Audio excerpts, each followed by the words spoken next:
Good morning, I'm Angelo Castro III. I'm Angela and we are the Castros. Oy, happy Tuesday ngayon sa lahat ng mga kapatid natin. And of course, may bagyo, yung Nika, no? Although palabas na siya. Nakaalis na siya Oo, actually. meron pa naman meron si... pang isa pangalan niya? Si Ophel. Si Ophel. Tapos may isa pa outside the Philippine Area of Responsibility, si Manny, international name niya. Pero pag pumasok, Pepito. Ano ba itong mga bagyo na to? Nag-Christmas party ba to? Nagkasama-sama Kawawa sila. naman yung mga alam mo yung Cagayan daw. Cagayan, Isabela. Lalo na sa Cagayan, yung mga kasama natin sa Cagayan. Bugbog na daw sila. Oo. Walang tigil. Naman. Anyway, meron tayong ano ngayon, ensaymada. Ano bang brunch ng mga brunchies natin today? Pero ensaymada, ito baka mga viewers natin may alam kayong mga facts about ensaymada, i-share nyo naman dito. Si Sam Pokemon Go, call out yan. Shout out yan. Research ka. Okay, we're serving you news in a countdown. All that before your second cup of coffee. This is brunch. Let's start our countdown with the latest situation in northern Luzon. The rains have stopped, but residents are still worried about the impact of severe tropical storm Nika. Over 5,000 families or 15,000 individuals in Isabela are currently in evacuation centers. Some roads and bridges in the province are also not passable due to the rising water level in rivers. Meanwhile, in Baguio City, authorities are still expecting some scattered rains caused by Nika. That's why they are warning their residents about soil erosion. Classes in all levels in Baguio are suspended for today.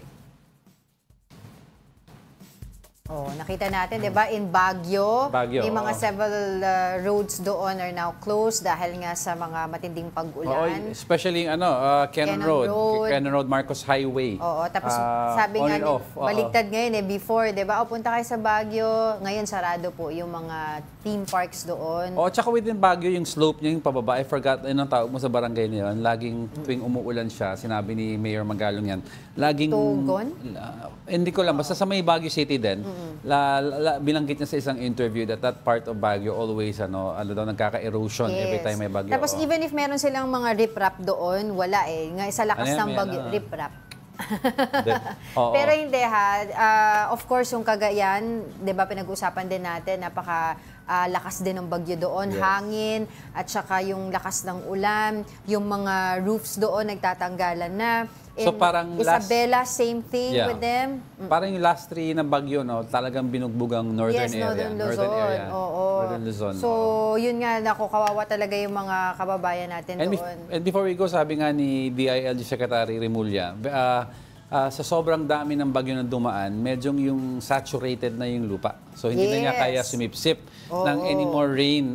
So, therefore, mas malaki ang chance or incidence na magkakaroon ng flood in the northern area. So kailangan ready tayo with evacuation centers and relief goods. Marami, thousands of families are already in the evacuation centers. Tapos yung sa Magat Dam sa Isabela, I think they have already released water kasi yun naman isa sa mga inutos si Pangulong Bongbong Marcos, 'di ba, na unahan na mag-release na paunti-unti ng mga tubig sa dam para hindi na makaabala pa at makadagdag doon sa mga bagyo. Okay. All right. To get the latest situation in Tuguegarao, Cagayan, we have its Mayor Myla Tingque on the line. Good morning, Mayor. Good morning, Ma'am Angela, and of course, Sir Diego. Good morning to all your listeners. Good morning po. Kumusta po ang sitwasyon niyo dyan? Ma'am, as of today, maaraw naman na po, no? But the waters are rising. Ganun po kasi dito talaga sa Tuguegarao City, kami po ang catch basin, no? So every time a huge storm comes in, dito ho bumabagsak ang mga ulan na nanggagaling pa sa iba pang probinsya, no, ng Region 2. Because we are in the valley, kaya po ang nangyayari, more often than not, after the fact po ng storm, kami tinatamaan talaga, ma'am, sir. So dito ngayon maaraw, but we have around 498 families in our evacuation centers. Iba pa po yung natubigan na yung kanilang mga bahay, no? Around 281 families. And it's rising. The water is rising. Pumapasok na po yung galing sa Isabela, galing sa Quirino na mga tubig pababa sa amin. Yes, Mayor, of course gusto ko rin malaman, no? And of course sana good news ang lalabas, pero Ano yung unofficial report nyo on casualties or mga missing? Wala ho kaming casualties, wala ho kaming that's mga good. missing dahil ang ginagawa namin, sir, we really enforce our preemptive evacuation. Yes, Ako po mismo, if you can see my Facebook page, halos every 30 minutes pong update namin sa water level ng mga ilog dito sa Cagayan. Kasi sa sobrang sanay na ho namin, alam na ho namin kung ilan papasok ang tubig at what level, at what meter po, no? That's right, that's So right. every 30 minutes po ang announcement namin via our Facebook page. Naka-live din po yung aming mga CCTV cameras para makita rin ng mga tao yung mismong kalagayan ng mga daanan namin pag binabaha na and it is time to evacuate. Yes, We also have different group chats with our punong barangays to inform them. Yes, Mayor, given yung sunod-sunod yung bagyo na dumadaan sa northern areas, no, ano po yung challenges na hinaharap nyo po with regards to making sure that yung mga kababayan natin are safe at saka yung mga kailangan pang i-rescue sa mga areas na po na hindi na maabot? Okay, sir. Sa amin ho kasi this is the first time na halos linggo-linggo nababagyo ho kami, no? Right. This is the fourth. And this coming Friday, may panglima po na ang sinasabi mas malakas pa at baka direct hit na po talagang madadaanan ng Tuguegarao, no? Ang unang challenge po, we are actually surrounded by two rivers, the Cagayan River and the Pinakanawan River. Yes, right. So every time ho umaangat yan mga yan, kami ho ang tinatamaan din, no? Aside from the waters coming directly to us from the rains. Yun pong nangyari ngayon sa atin, ma'am. Kung tutuusin, nagmula kay Bagyong Christine, Leon, Marce, and then ngayon po kay Nika, yung mga mountains po saturated na ng tubig ulan, ano? Hindi na masyadong nakapag-absorb dito sa atin bababa. Ang isang kinatatakot ko, I have to be very honest about this, and no one has been talking about it. Yun pong tinatawag nating typhoon fatigue. Kasi di ba, pa-evacuate tayo ng pa-evacuate ng mga tao. And then, dahil nga naging effective, wala hong nabaha masyado, hindi ho sila tinamaan, hindi nila gaanong naramdaman na, there is a danger to that, ano? So, the longer that happens, baka ho maging cynical na sila na ayaw na naming mag-evacuate kasi pang ilan na ito, wala namang nangyayari, no? Hindi nila minsan naiisip na yung susunod na dadating, direct hit na yon. Kasi ang naramdaman nila, yung mga nasa periphery lang kami ng mga bagyo ng ibang mga nagdaan na typhoon. Pero hindi ho nila ini-expect na mamaya, dahil kasasabi ho ng Pag-asa, signal number 1 tayo, signal number 2. Right. Minsan, ang signal number 1 po nila dito, medyo maaraw po, ano ho? That's why we also brought this matter up to the DepEd Secretary Sani Angara, kasi ang sabi namin, sir, minsan signal number 1, hanggang high school po walang pasok dahil sa DepEd memo ninyo. Pero ang tirik po ng araw, that will pose problems to our, parang we're teaching them na kahit maaraw walang pasok, ano? Right. So ito yung mga typhoon fatigue na kinatatakutan namin na mamaya, pag talagang parang the boy who cried wolf, no? Pag dumating na yung talagang malakas, medyo insensitive na po sila. Yun po yung tinitignan namin problema. As to the ito ko kailangan kong i-remind sa lahat ng kababayan natin. Yes, Mayor. Sabi minsan pag hindi binaha, parang wala na, no? Parang walang damage. Hindi rin po, ma'am, kasi sa kakadeklara natin ng walang pasok dito sa Tuguegarao City, kami naman po ay regional center, no? Ang main mode of transportation namin is tricycle. So kada walang pasok, wala rin hong kita yung mga daily wage earners, wala rin hong kita yung mga toda namin. So the livelihood is affected, the economy is affected.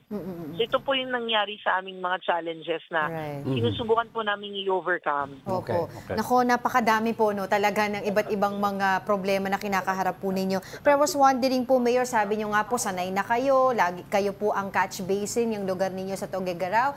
Pero having said that, Mayor, meron po ba kayo naiisip na sustainable solution para po sa ating mga kababayan dyan sa Tuguegarao regarding yung flooding and of course, itong sinasabi nyo mga kinakakatakutan nyo, itong typhoon fatigue? Yes, ma'am, para sa amin po ang ginagawa namin, no? We try to, ako po mismo talagang I explain to them. Kasi sometimes people do not understand, do not know, no? So what we do, kahit nagmumukhang kontrabida na tayo at minsan maldita. Talagang ine-explain po namin na pag kayo po ay nagla-live tayo, nagre-report kami, huwag hong makulit. Pag may pasok o wala, sinasanay na po natin sila na at this time, naglalabas po kami ng announcement. Kasi po tayo, ma'am, hindi po tayo kagaya ng iba na umaga na nag-a-announce. Tayo po, ang announcement natin is always the night before, no? Or hindi po kaya, sinasanay na namin sila na a few days before the bagyo, talagang nagsasabi na ho kami kasi maganda naman po yung aming nagta-translate ng weather sa amin. Ano? That's right. We monitor it. We do not base only with Pag-asa. We teach them how to understand the language, no? And then we tell them, ito po yung kailangan lumikas kayo kasi nandun na ho ang relief goods, naka-pre-position na kami. So, hindi ho kayo kailangan matakot. Yung animals po ninyo, mga dogs, yung mga pets ninyo, meron po kaming mga libreng pagkain na pag pinuntahan niyo po, nandun na. Alam na ho nila kung saan ang eskwela, alam na po nila kung anong oras dapat lumikas, naka-ready na po kami, no? So these are the things na sinasanay namin, ma'am. Like, they know that the next forecast will come at 11 o'clock in the evening at 5 o'clock in the morning. Alam na ho ng mga kababayan namin. As to the baha-baha naman po, ma'am, ang kailangan ho massive dredging, but not only in Tuguegarao City. Ang kailangan po, it's a region-wide, Cagayan Valley-wide na solution that needs to be done. We already brought this up with our Regional Development Council at ang JICA po, in partnership with DPWH, is conducting an extensive study ng flood mitigation. Nagbigay na rin po kami ng mga saloobin namin doon sa tingin namin kailangan isama nyo dyan yung mga bagong bypass road, kailangan isama nyo dyan yung mga bagong dikes na nagawa kasi kinakailangan po na comprehensive, no, at kompleto yung details na ginagawa ninyong study. Alright, sige po, talagang sanay na sanay itong si Mayor, no, tungkol dito sa bagyo, pero yun nga po, maraming salamat and sana nga po, ingat po kayo dyan, Mayor Myla Tingke. Diyan po sa Tuguegarao. Maraming salamat po. Maraming salamat po. God bless us all. Salamat sa pagbibigay sa amin ng panahon at oras na mapakinggan din po ng mga ibang kababayan namin mula sa ibang lugar din po. Maraming salamat. Thank you. Thank you. Maganda, maraming points na ibinigay ito Maganda. si Mayor Interesting Tingke. Yung points si Mayor. May pag-usapan natin yan. Kailan kasi, let's continue with our countdown. For our 9th spot, let's check in on the weather. Severe tropical storm Nika is about to exit the Philippine territory, but another storm is approaching. Let's get the latest from Pag-asa weather forecaster Simon Magumsia. Yes, hello po. Good morning. Good morning. Thanks for joining us today.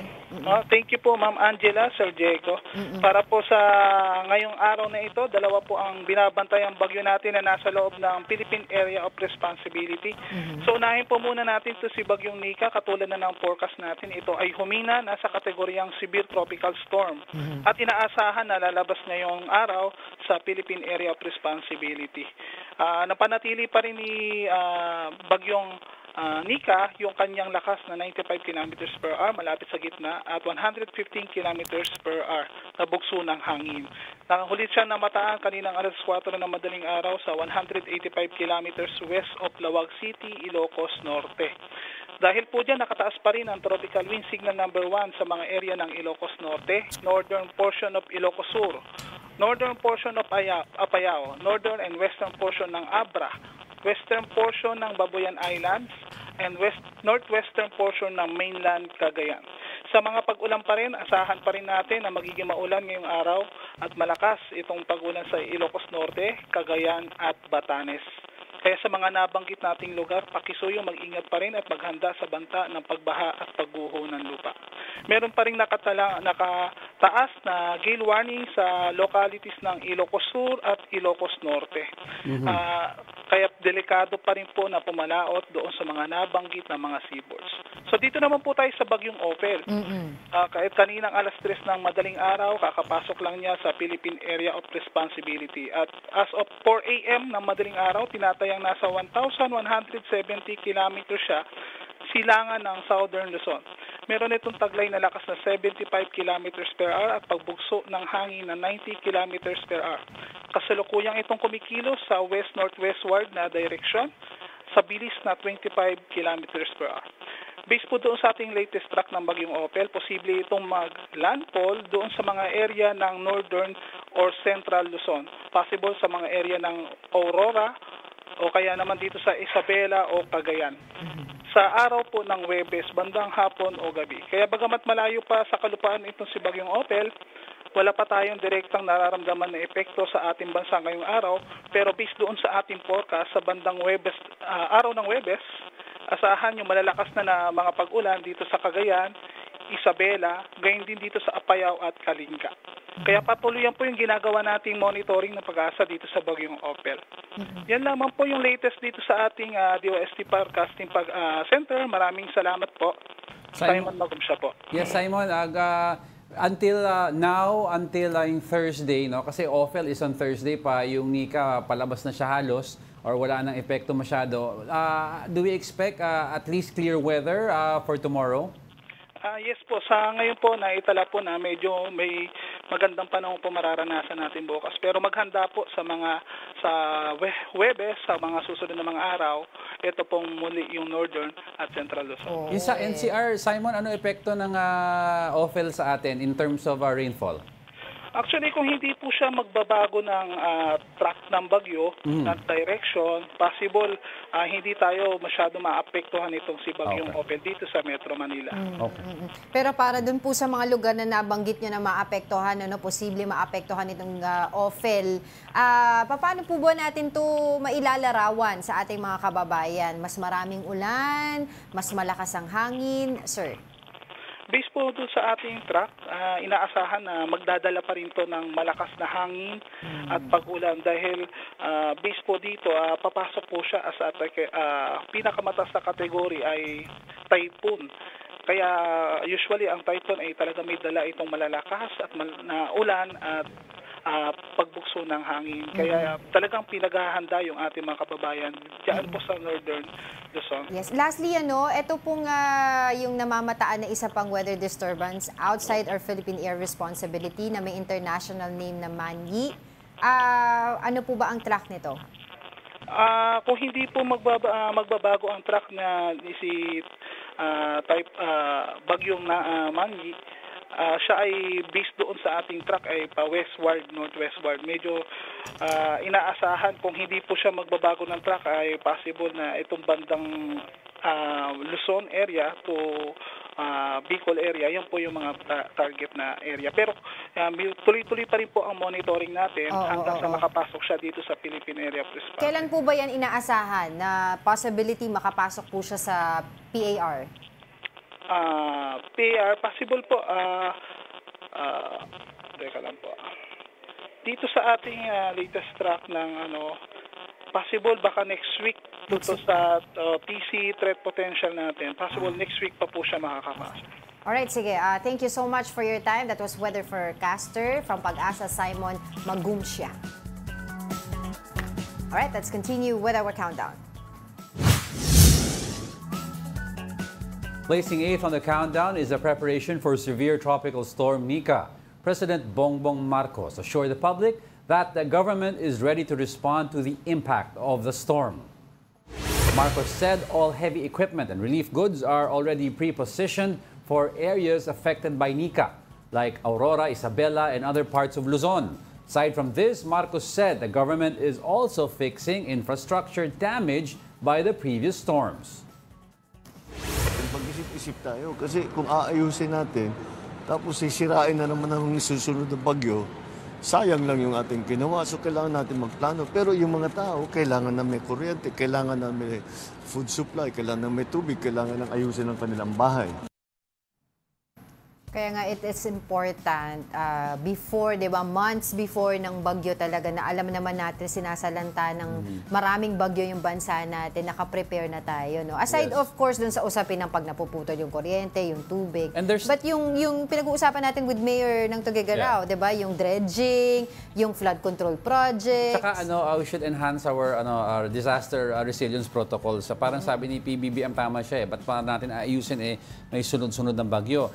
It also goes in hand in hand. Kung bubuksan ba natin yung kuryente, may papasok naman ulit.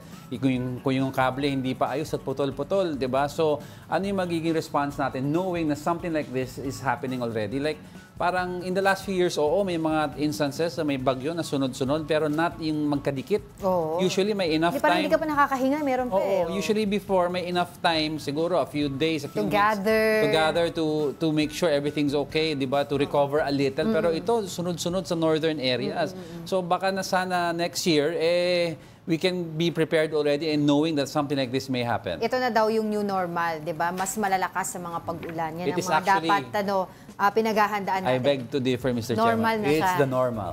Alright, sige, coming up. Pastor Apollo Kibuloy has been granted a medical furlough after suffering from irregular heartbeat and chest pain. And what is Vice President Sara Duterte's reaction about the alleged Save the Queen plot?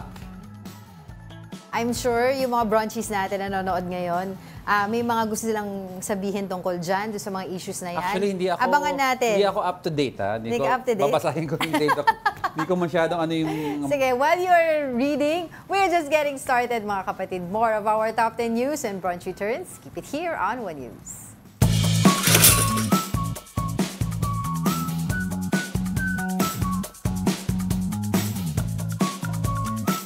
Good morning. You're still watching Brunch here on One News. Ito, may trivia tayo from some Pokemon Go. Sabi niya, ang ensaymada daw is similar to yung mga croissants ng France. The only difference daw is croissants are made with butter and layered and meant to be chewy and soft on the inside.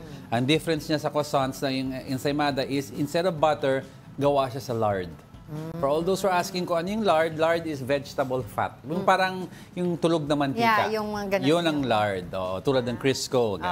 Pero ito mukha naman siyang chewy din. Oo nga, that's what they're meant to be. Yun. Favorite mo ensaymada, di ba? Parang gusto mo siya Mamon kinakain. ako. Mamon. Ako din mas mamon ako. Pero masarap naman yan, maraming cheese on top. Babati ka ba sa mga Facebook? Gusto ko batiin lahat ng fans ko. Morning sa inyo. Teka muna, batiin ko lang din si Alex Fuentes. Dito naman sa YouTube natin, si Geraldine Balolong, nanonood yan all the way from Bukidnon, si Mark Santiago, si Oscar M, si Leonie Valdesoto, si Ronald Maxtay, yan, mga nanonood sa atin. Si VJ, si Tita Daisy, Tito Naldi, Tito Nito, nanonood. Mina Beñales, of Mina course. Beñales of Jesse Mendez family. Of course. Okay, si Sam Pokemon Go, si Gary Field, si Ralph Domingo, si Migs Ebron, yan, nanonood yan sa atin. Alright, sige. Meron tayong iba pang pag-uusapan today. Diego, go ahead. Okay, two huge firms have joined forces to form a digital factory that will boost the digital product development of the MVP group of companies. Amy Atienza with the report.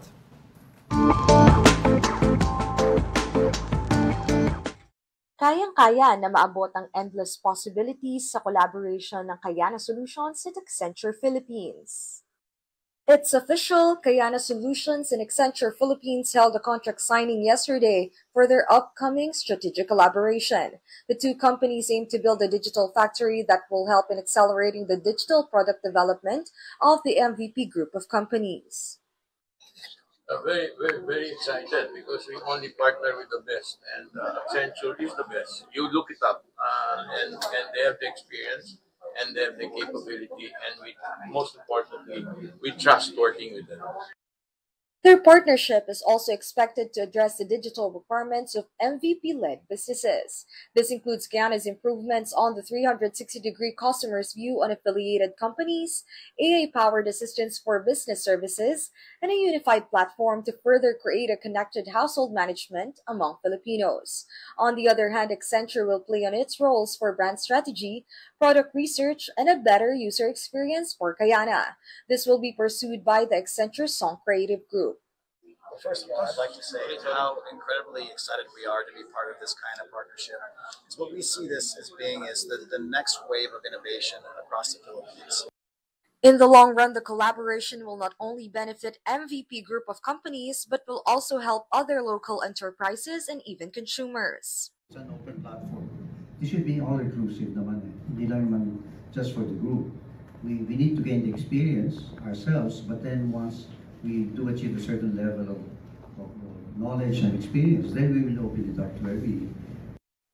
Currently, Kayana Solutions is owned by PLDT Incorporated, Manila Electric Company, and Metro Pacific Investments Corporation, all led by Manny V. Pangilinan. Mobile journalist Amy Atienza, we are One News. All right, let's continue with our countdown. Coming in at our 7th spot, President Bongbong Marcos has signed the Create More Act into law. Create More stands for corporate recovery and tax incentives for enterprises to maximize opportunities for reinvigorating the economy.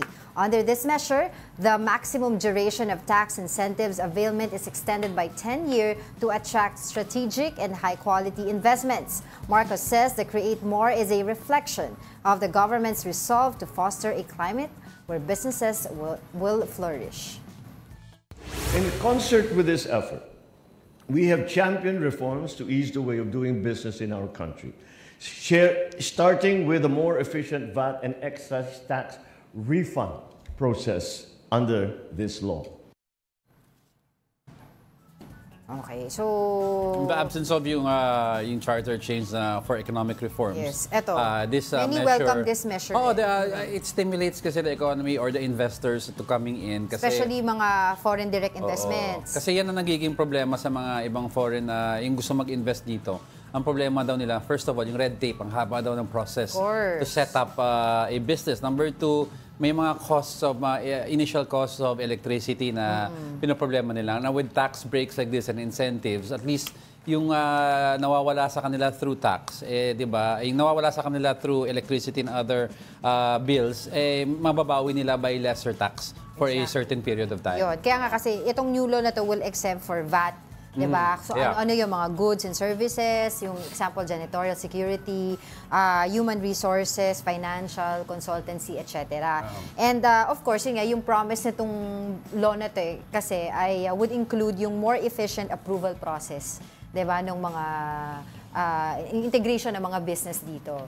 Yun yung maganda dito. Kaya wini-welcome nila ito. Yan ang keyword, more efficient approval process. Meaning, hindi na masyado mahaba. Hindi, in layman's terms, walang red tape. Walang red tape. Malinis lahat. Kasi dati, grabe, di ba, yung mga by proseso Hindi, tsaka nagiging, before we move on, nagiging problema ng ibang companies is hindi streamlined ang processes. Diba? Pupunta sila sa isang place to have documents fixed. Sabihin, kulang ka ng ganito, punta ka muna dito. Pag pumunta ka naman doon, sabihin, you lack this, you have to go there and then go back here. Pabalik-balik. Pero so at least ito medyo malinaw diba? Meron din, pwede din siya kaakibat nung ease of doing business. But diba? This is different. This is an actual law that will stimulate foreign, tailor-made FDIs. For FDIs, foreign direct investments. All right, let's continue with our countdown. Sizzling at the 6th spot are about the undocumented Pinoys in the U.S. Now, the Philippine Embassy in the United States vows to help undocumented Filipinos at risk of deportation. Ambassador Jose Manuel Romualdez announced this as the U.S. is bracing for the leadership of President-elect Donald Trump. Trump previously announced that he will execute the country's largest mass deportation in history on the first day of his presidency. Romualdez said the embassy will have a planning session with all 7 Philippine consuls on December to save hundreds of Filipinos illegally staying in the U.S. Ay meron kasing impending appointment si President-elect Trump on the border SAR or yung immigration SAR, di ba? So, and dito linayout nila yung plans tsaka ano yung mga issues. Apparently pala, the US border was initially designed to house mga nagsisik ng political asylum. By the hundreds lang siya. Ang problema, yung mga cartel pala ng Mexico, they've been smuggling human smuggling using in the guise of immigration. And they're penetrating sometimes, nagpapadala sila ng mga people from the other side, from the Mexican side, from the cartels, in the guise of maniniraan kunyari sa states through immigration. Yung pala, pag nakapasok na, nagbebenta ng drugs. So this time, they're going to make it stricter. Now, there will be some areas daw or choke points in the border na kung gusto mo mag-seek ng asylum, doon ka magpapaprocess. Naka-streamline na siya. And dito sasalahin, magkakaroon ng interviews, documentation, and then mas malinis kumbaga ang magiging processes. Kasi yun nga din din yung kinakabahan din, of course, doon sa ano mo, sa news mo, 'di ba, kinakabahan yung ibang mga illegally, yung mga undocumented na mga kababayan natin na isa sila sa mga papauwi ka agad dito. Parang based on yung mga speeches. Pag-upo ni US President-elect Donald Trump. If you voluntarily surrender daw for deportation, wag mo hintayin magpa-deport, no? You voluntarily leave. You have a chance, a smaller chance, but you have a chance to apply for immigration, doing it the right way. Yun lang may iniinganyo nila eh. Dumaan ka sa proper channels. Pero usually, di ba, pag halimbawa, hindi ka nag-surrender, illegal, undocumented blacklisted ka na kaagad doon. No, diba? Pag nahuli ka at na-deport kaya nahuli ka, tapos i-deport ka. The word is, if you are deported by the country, kung saan ka nang gagaling, blacklisted ka na. Pero kung ikaw kusang sumukat umalis, you have a chance to appeal na kung pwede mag-apply ka for immigration. Yesterday, di ba, nabanggit ko din sa'yo na chinek daw nila online, tumaas yung searches. Yung dun sa issue naman na pagpunta nila sa Canada, yung po pwedeng puntahan nila kasi nga medyo maghihigpit pero sa US. Paano lang sa mga kababayan natin, ang Canada has been stricter than the US Yes, sabi ever nga ng since. Canada, right now is also not the good timing for yung mga immigrants also because they're also controlling yung population to concentrate dun sa social services. Ngayon lang, ang US kasi was the last country to tighten immigration control. So it's Canada, EU, mahigpit na yan ever since. Pero ngayon, Canada's borders are going to be mas extra mahigpit daw because of the US's closing of the border. So magsispill over daw yan. Alright, let's continue with our countdown. Moving over now to our top 5, the National Police denies allegations that more than 300 million cash seized during Pogo raids had gone missing. PNP spokesperson Jean Fajardo says the money remains intact in the hand of the authorities. Fajardo stressed that the location of the seized money is being accessed only by limited individuals. She added that other evidence gathered from these police operations is properly secured. Pagsasabihin po ng korte na i-turn over po yan sa DOJ, the PNP is more than willing to turn over this. If the court would issue orders na ibalik po ito doon po sa subject po ng police warrants, then the PNP will comply. We just show this to prove na intact po yung pera. Yan yung just for context, yan yung nangyaring raid noong October 29 by the Anti-Cybercrime Group and National Capital Region Police doon sa may Century Peak Tower sa Manila. Yung tinawag ni Casio at that time na tinawag ng PAOK na failed raid, yung palpak na raid. Kasi 'di ba may mga of course yung kabilang kampo, yung mga ni-raid, dinideny nila yung allegedly kaya sila ni-raid kasi Pogo hub sila ng mga romance scamming, etc. Pero ito yon. And also, there were also police involved na under investigation ngayon kasi upon the raid na ginawa nila, parang sa may hallway, may mga tinakpan silang mga CCTV na tapos sinasabi din, of course, yung business, yung BPO supposedly na ni-raid nila, na they also went to the floors na hindi naman sakop ng warrant. So ito yun, medyo magulo nga itong raid na to at may mga sabi ni Colonel Jean Fajardo, may mga misinformation, disinformation regarding dun sa nawawalang pera. Kasi sinasabi nila parang, of course, alam mo na yung mga allegedly na, ang tawag doon, pinakit, binulsa. Kabayad daw. Oo, yung mga ganon. Pero pinakita naman nila dun sa video, andun naman daw yung pera. Oo. Ayun. Okay. Alright, let's move on. Finishing at the fourth spot is the Anti-Money Laundering Council, or AMLAC. Senators have scolded AMLAC for failing to immediately detect any possible money laundering activities of dismissed Bamban Mayor Alice Guo. During the Senate budget hearing on AMLAC, minority senators questioned the agency's slow response to banks involved in Guo's alleged money laundering activities. In defense, AMLAC said they did not receive any report regarding possible money laundering activities by Guo. AMLAC has activated their enforcement action proceeding to investigate the banks involved in this issue. The agency also shared plans of using artificial intelligence to further detect any suspicious transactions. Senator Risa Hontiveros, however, warned them about the usage of AI technology.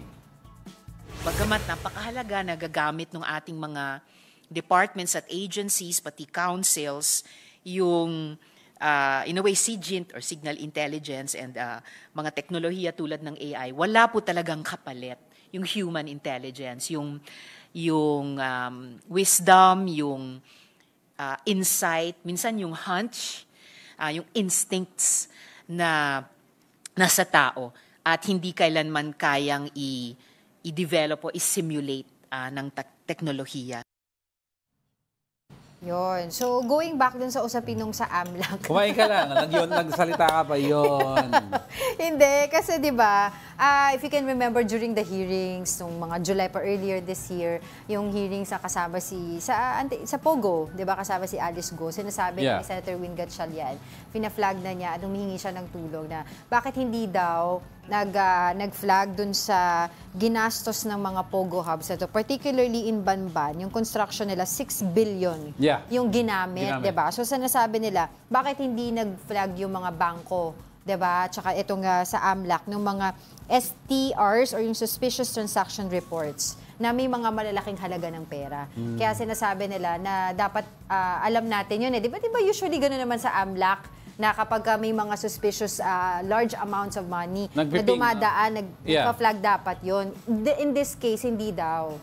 Kaya, hindi kasi sa ibang countries, yung mga anti-money laundering agencies sila, they already use AI na nagpiping sa system whether there are unusual not only large sums of money but frequent from the same source or arriving at the same source. Yun. So may mga parameters yan. They're also checking, allegedly ito hindi pa naman na talaga napapatunayan. They're also investigating yung mga banks, mga personnels na dapat alam nila itong mga transactions na ito. Yeah. Kasi lalaki ng pera. Isipin mo, ito Bamban alone na yung complex nila sa Bamban, yung Pogo, yung complex nila 6 billion yung ginastos. Tsaka at her age, for that amount of money to be in her bank.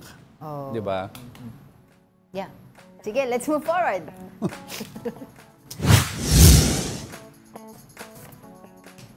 Now, on our top 3, carefully crafted plot. That's how China Media Group called the signing of the 2 recent maritime laws of the Philippines.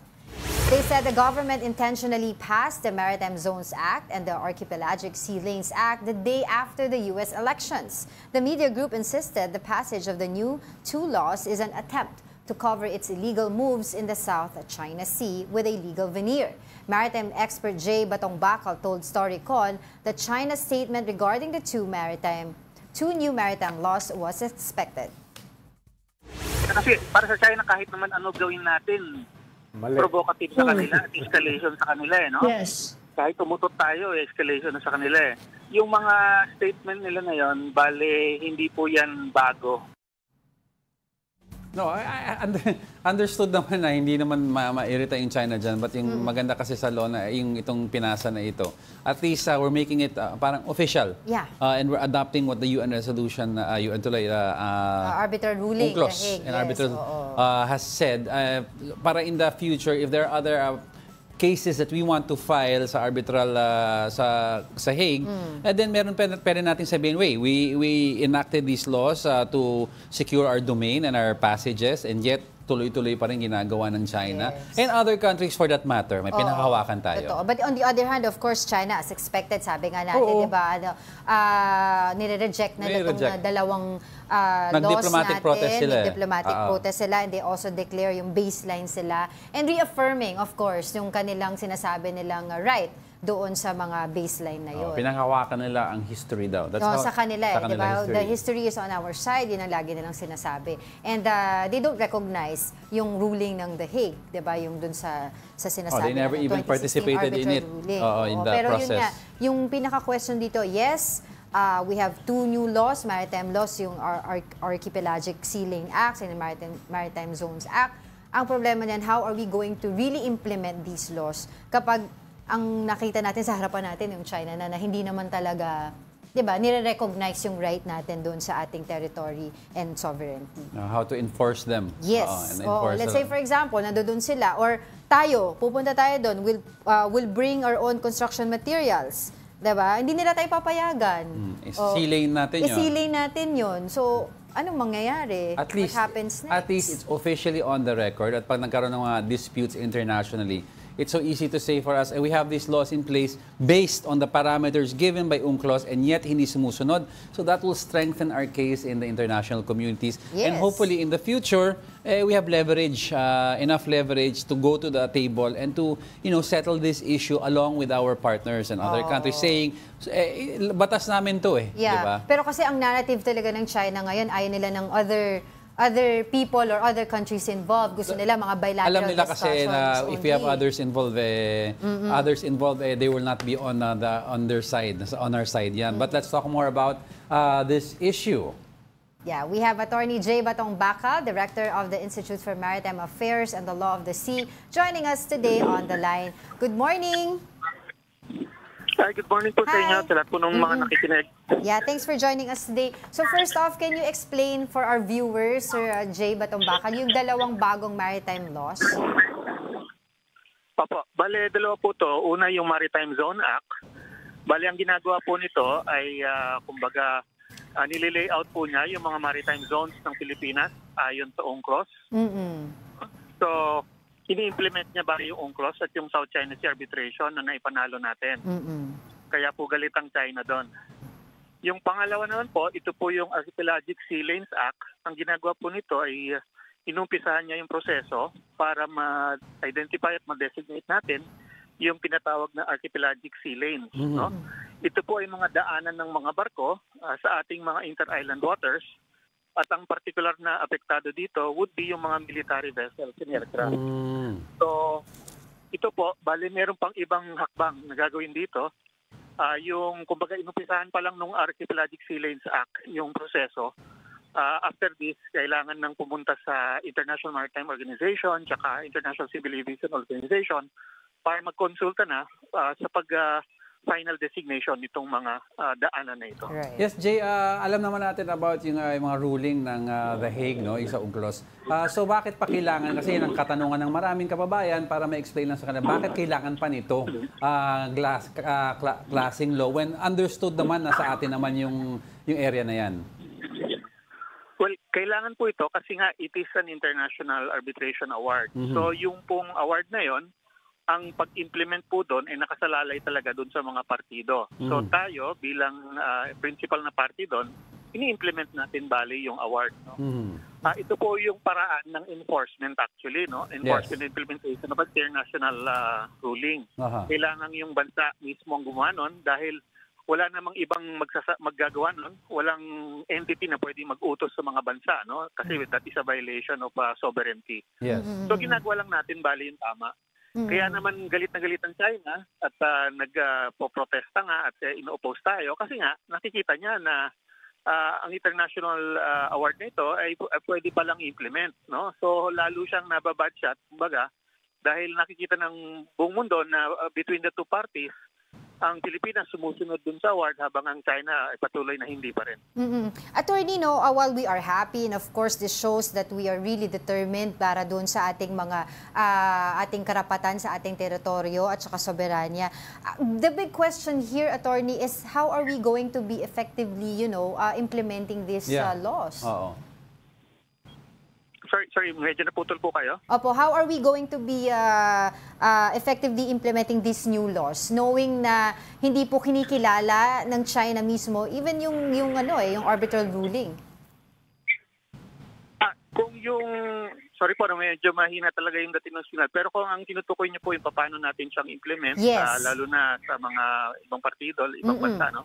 Well, una po, no, yung mga ibang bansa, maliban sa China, ay susunod naman po yan sa atin dahil ini-implement natin ang international law, yun talaga yung expectation nila na ang magiging action ng Pilipinas bale, ang kanyang laws and regulations ay fully in accord na with UNCLOS. So yung mga dapat natin gawin, kunwari sa conservation ng marine resources, sa pag-manage ng fisheries, pag-manage ng marine traffic, no, yung mga barko, yung pagdaan, magiging malinaw na talagang ang ginagamit natin na standard ngayon ay international law. So wala tayong problema sa kanila. Kaya nga may mga bansa na nag-react, binabati tayo sa pag-ng batas na ito. Ang problema yung kasi, sa China naman, go ahead po. Yung problema natin sa China, pinipilit pa rin niya yung sarili niya. Yung sarili niyang batas ang gusto niyang masunod, no? Ayaw niyang international law. Kaya dinadaan niya ngayon sa dahas at lakas, no? Right. Siyempre, hindi natin sa ngayon mabago yung behavior na yun, pero ang mangyayari nun, magiging malinaw sa buong mundo na ang China ang lumalabag sa batas, and therefore, mas mahirapan siya actually na makitungo rin sa ibang bansa kung nakikita ng mga ibang bansa na una, hindi pala siya pagkakatiwalaan na sumunod sa batas, hindi siya mapagkatiwalaan na sumunod sa mga kasunduan. No? So actually, over the long run, mas magiging mahirap para sa China, no? Na patuloy na ipakita na wala siyang pakialam sa international law. Yeah, but lastly, ang nakikita ko kasing scenario dyan, Attorney Jay, would be yung, for example, China will go to our territory, our sovereignty, and mag-conduct sila ng mga maritime activities nila doon, hindi natin sila mabawalan. At ganun din naman, pag tayo din naman on the other side of the fence, may mga gagawin tayo mga activity doon, or may magdadala tayo ng pagkain o construction materials, tayo ibabawalan naman ng China. So, nasa deadlock pa rin po tayo. Ano po pwedeng mangyari doon? Well, opo, totoo po yun, nasa deadlock in the sense na ipipilit pa rin China yung kanyang lakas, no? Pero again, ang inaasahan po natin dyan ay sa paggawa niya ng ganon ay lalo lang niyang pasasamain yung papel niya sa mundo. So hindi niya makakamit yung mga iba niyang objective, kunwari yung better relations with other countries, yung kanyang mga Belt and Road Initiative, yung kanyang kagustuhan na makita bilang isang leader, world leader, etc. No? Lahat yun mawawala sa kanya kasi ang magiging tingin sa kanya ng mundo ay international outlaw, no? Magiging rogue state siya, no? So hangga't ginagawa natin 'yon, talagang patagalan 'yan, no? Ganun talaga yung nature nung ito politics na 'to, hindi na tulo. So kailangan talaga nating panindigan ng pangmatagalan itong ating mga karapatan under international law. Right. Kasi pag hindi natin pininindigan yan, ang mangyayari ay mapupunta tayo sa sitwasyon na talagang dahas at lakas lang ang pwedeng mag-decide kung anong mangyayari sa bansa natin, no? Right. Mawawalan talaga tayo ng sovereignty, kumbaga, no? Magiging subject tayo sa Chinese wishes, no? Right. And kaya hindi natin hindi tayo pwedeng pumayag sa ganun, no? Totoo. And we can only hope na sa next administration parehas pa rin ang foreign policy at pagpapatuloy lang itong ginagawa natin. Diba? But for the meantime, thank you so much for your time. Attorney Jay Batong Bakal, Director of the Institute for Maritime Affairs and the Law of the Sea. Thank you so much for joining us today. Welcome po at magandang umaga po sa lahat. Alright, don't go away because we're not done yet. May dalawa pa tayo. Stay with us.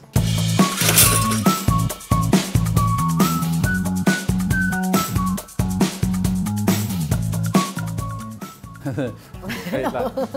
Okay, kalma lang kasi uminom ako ng kape, nagpalpitate ako. Welcome back everyone. You're still watching Brunch here on the One News. Hello sa mga viewers natin. Thank you sa mga comments. Let's move right on to it.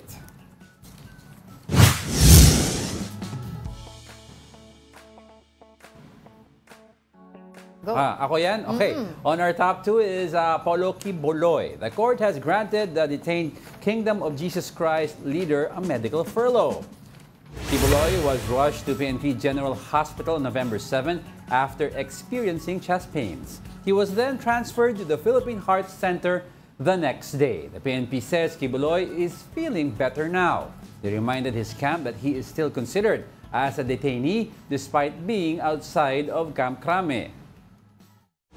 Government doctors po ito. Hindi po pwedeng makapamili po at in fact, restricted din po at limited yung po pwede pong dumalaw sa kanya. Heavily guarded po yung kanyang, ang kanyang room po. Remember, he is a detainee po. So, restricted po, at least limited po yung mga rights na po pwede niyang i-avail. Parang ano lang yan although he's parang detention lang, but this time in the presence of equipment and monitoring equipment and medicine to make sure. Now, of course, we want Paulo Quiboloy healthy because we want him to stand trial. Because he will not be able to stand trial if he's not healthy, di ba? So nakikita ko nga iba mga comments sa social media, sabi na ipakita sa atin, di ba, maging transparent yung mga magiging resulta ng kanyang mga medical exams. Diba? Kasi diba ever since nung bago pa siya sumuko, nung nakasuko siya or sumuko or surrenders, inaresto. Oo, sinasabi nila they're already requesting hospital arrest because of his all of a sudden may ganito. But verified naman by the PNP doctors. And I'm sure, I'm absolutely sure about yung integrity naman ng PNP doctors. They've always been Pero hindi, totoo yan. Kailan ba ulit yung magiging tawag doon? Hearing sa Senado. Pero of course, tuloy-tuloy naman yung kaso niya. Yung sa Senado, yung hindi pa natin alam kung kailan yung next hearing. Alright, let's continue with our countdown. Back to our top spot is Vice President Sara Duterte. Vice President Sara defended her staff against the House Quad Committee after some of them are cited in contempt. She also called the so-called Save the Queen plot as, quote-unquote, stupid. Here's the report. Don't expect Vice President Sara Duterte in the next House Quadcom hearing. In a press conference in Bacolod City yesterday, the Vice President said she is not in the mood to fight with other lawmakers. For her, the hearing is just a politically motivated move by her detractors to find grounds for a possible impeachment complaint against her. Pag-iisipan ko, ma'am, pag gusto kong makipag-away, siguro, atan ako ba? Pero sa ngayon kasi sabi ko kay JC, parang, sa January na lang makipag-away. VP Sara also defended her staff against the House Quadcom's allegations that all of them intentionally traveled to skip the hearing yesterday. That is not true. In-explain ko na kanina, walang mali siya yan. Meron kaming OVP anniversary sa November, 89th anniversary sa November 15. Lahat kami, tulad kami ni JC, nandito kami ngayon to discuss OVP anniversary for Panay and Negros Island. So, merong isa pumunta ng Cebu at merong isa, his trip was not for a anniversary. Ang trip niya is to Caraga, preparing for possible typhoon sa December. The other two, yes, Thanksgiving ang kanila, yung isa Bukidnon ng area. So, kahit ako man, wala din ako sa central office for after November 16 kasi tuloy-tuloy na yung mga Thanksgiving activities ng iba't ibang satellite offices. Busy ang Office of the Vice President ngayon kasi from our 89th anniversary, November 15, meron na kaming year-end celebration on November 29. The Vice President denied the so-called Save the Queen plot and called it as stupid. Recall that former Customs Bureau Intelligence Officer Jimmy Guban claimed that the killings by the Davao Mafia was done to save the Queen and make her the next president. Save the Queen. Napaka-obvious naman siguro nun na parang tipong ang aming operation ay to make sure that she becomes president, and ang pangalan ng operation namin ay Save the Queen. Parang walang tanga na operator na ipapangalan mo sa operation mo ay kung ano yung objective mo. She reiterated that she has no plans yet for the 2028 elections. Are you eyeing the presidency in 2020? Wala pa yan sa mga plano ko, ma'am. I was asked kung tatakbo ba ako sa 2028 and then I answered doon sa mga kasamahan natin sa media sa National Capital Region. December 2026 would be the best time to decide kung tatakbo sa 2028. The Office of the Vice President has yet to find a new spokesperson after lawyer Michael Poa left the position. Oo nga naman. Bakit mo nga naman daw ipapangalan dun sa objective mo yung mismong operation? Baka iba yung pangalan. Iba yung pangalan. May iba pala pangalan. Pero sinabi nga ni Senator Ivy Marcos na she's still in touch with the Vice President Sara Duterte. And if ever daw, kunyari, let's say for example, diba, ma-move yung impeachment complaint sa Senado, medyo malabo daw yun na, alam mo, yung mag-prosper. Kasi number one, sabi niya sa Senado, maraming mga re-election, diba? May maraming pa daw mga gagawin yan. Number two, it's too political, for the Senate. Kasi alam naman natin yung mga chismis na sinasabi, diba, yung mga binubuo daw na mga impeachment complaint dito kay Vice President Sara Duterte, kaya daw nagkakaroon ng mga investigasyon. Pero that is until now, parang chismis pa lang. Not enough time na impeachment kasi mag-election eh. Mag-iiba yung complexion or yung the way Congress is set up. Tsaka feeling ko na iba na rin yung medyo tono din ni Vice President Sara Duterte pagdating naman doon sa election sa 2028. Diba ngayon, this time around, ang sinabi niya, kasi usually pag natanong siya, wala akong plano. Ngayon, sabi niya, check daw niya, titignan niya, siguro 2026 is the right time to assess kung meron pa siyang plan. Exactly, because doon mo makikita yung mandate eh. Yeah. Oo. Next year, after the midterms, makikita more or less kung ano yung shift, kung may shift ba or wala yung political landscape. Kung enforce yung mandate ni PBBM or nag-shift towards the Duterte side. That's the best time to analyze it. Totoo yan. Alright, thank you for everyone. Thank you to everyone for joining us this morning. But I'd like to leave you with a quote to start your day. You only live once, but if you do it right, once is enough. From May West. And that wraps up today's episode of Brunch. Join us again tomorrow. I'm Angela Lagunsad Castro. He is Angelo Castro III. We are One News, all sides, all the time. Grabe siya. Bakit tinidos?